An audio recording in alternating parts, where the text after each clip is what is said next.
Abraão e Isaque. Deus havia prometido a Abraão e a sua esposa Sara que eles teriam um filho e que seus descendentes se tornariam uma grande nação, tão numerosa quanto as estrelas. O problema era que ambos eram muito velhos para terem filhos. Abraão tinha ficado tão desesperado para ter um herdeiro que teve um filho, Ismael, da serva de Sara, Agar.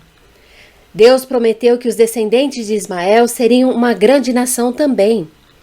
Quando Deus disse a Abraão que ele teria um filho de Sara, Abraão riu consigo mesmo, pois ele era muito velho. Quando Sara ouviu os 3 visitantes enviados por Deus dizerem que no período de 1 ano ela teria o filho que Deus havia prometido, ela riu também sem acreditar. Era impossível para eles terem filhos a esta altura. Entretanto, o Senhor foi misericordioso com Sara e manteve sua promessa. No ano seguinte, miraculosamente, Abraão e Sara tiveram um filho. Abraão, que tinha 100 anos de idade, deu a seu filho o nome de Isaque. Isaque significa ele ri. Sem dúvida, Isaque trouxe muito riso e alegria àquela família. Abraão amorosamente viu seu filho crescer de um bebezinho até se tornar um menino. Deus decidiu então testar Abraão.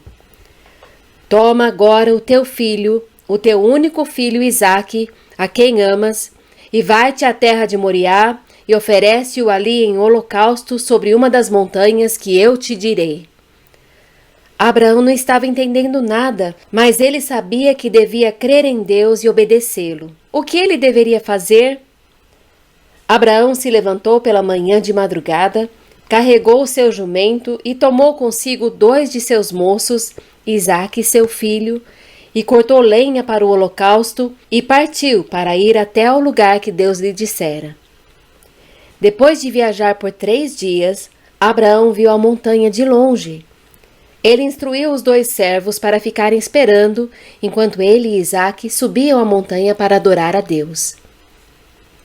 E tomou Abraão a lenha do holocausto e pô-la sobre Isaque seu filho, e ele tomou o fogo e o cutelo, um tipo de faca, na sua mão, e foram ambos juntos. No caminho, Isaque perguntou: Meu pai, eis aqui o fogo e a lenha, mas onde está o cordeiro para o holocausto? Abraão respondeu: Deus proverá para si o cordeiro para o holocausto, meu filho. Os 2 continuaram sua caminhada para o topo da montanha. No topo, Abraão construiu um altar e então arrumou a madeira ali. E chegaram ao lugar que Deus lhe dissera, e edificou Abraão ali um altar, e pôs em ordem a lenha, e amarrou a Isaque seu filho, e deitou-o sobre o altar em cima da lenha. E estendeu Abraão a sua mão e tomou a faca. Abraão! Abraão!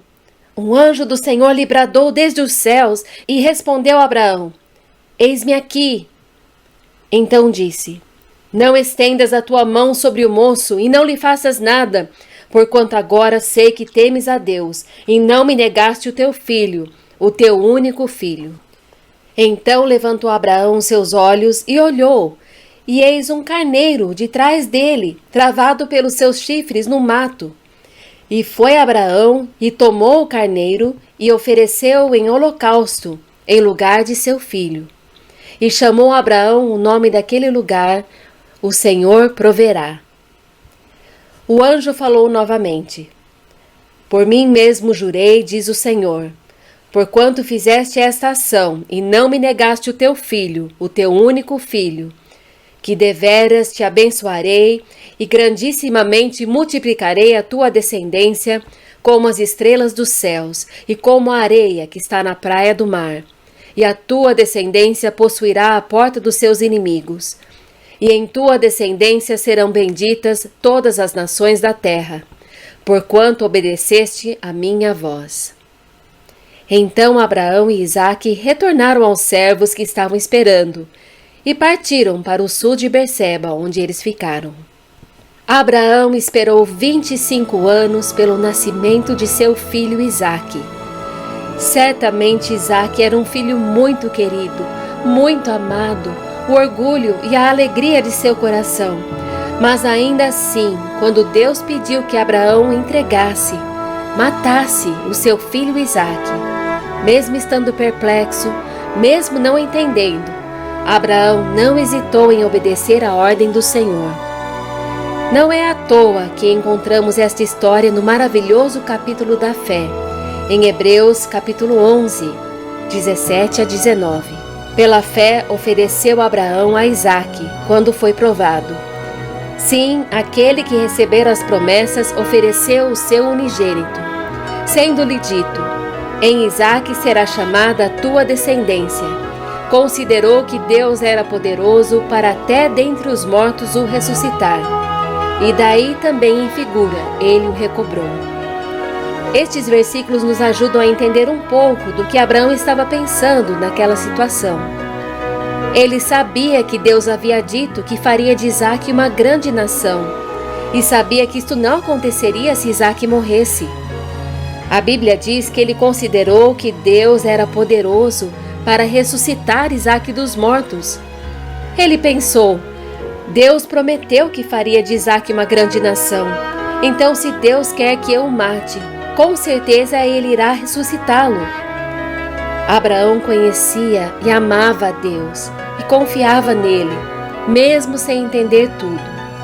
Abraão não estava entendendo os motivos e os propósitos de Deus naquele momento, mas ainda assim ele não duvidou das promessas ou da palavra de Deus. E assim deve ser conosco. Sabemos que o nosso Deus nos ama. Ele é um Deus bondoso e misericordioso, um Deus que é sempre e somente bom, um Deus que cumpre as suas promessas. Então, mesmo quando não entendemos tudo, vamos descansar no amor e nas promessas dele, assim como fez Abraão. Essa história também é uma linda figura de Cristo. A Bíblia é a palavra de Deus, e ao mesmo tempo que ela é acessível a todos, e as histórias são sobre pessoas verdadeiras e situações reais que elas viveram.